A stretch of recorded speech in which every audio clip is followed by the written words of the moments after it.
భారత్ పాకిస్తాన్ మధ్య నేడు 12 గంటల కీలక చర్చలు జరగనున్నాయి. హాట్లైన్లో జరిగే ఈ చర్చలు రెండు దేశాల డీజీఎంలు పాల్గొంటారు. కాల్పుల విరమణ కొనసాగింపు, రెండు దేశాల మధ్య శాంతి వాతావరణం నెలకొల్పడం లాంటి అంశాలు ఈ సమావేశంలో చర్చిస్తారు.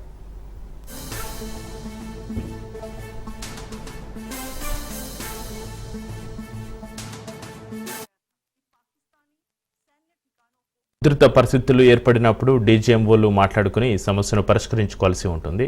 ఉగ్ర శిబిరాలను కూల్చివేసిన తర్వాత భారత డీజీఎంఓ పాక్ డీజీఎంఓకి ఫోన్ చేశారు, కానీ ఆయన చర్చలకు రాలేదు. అయితే శనివారం పాక్ డీజీఎంఓ భారత డీజీఎంఓకు ఫోన్ చేసి చర్చలకు సిద్ధమని చెప్పారు.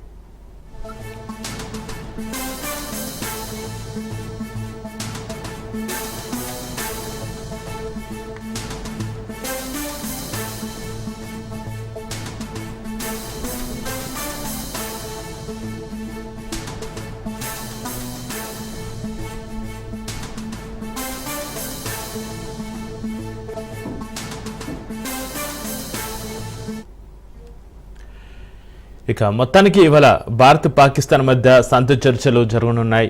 ఇందులో ఏం మాట్లాడాలో ఇప్పటికే ప్రధాని మోడీ అధికారులకు పలు సూచనలు చేశారు. ఉన్నత స్థాయి సమావేశంలో డీజీఎంఓకు పలు అంశాలను ప్రస్తావించారని చెప్పినట్టుగా తెలుస్తోంది.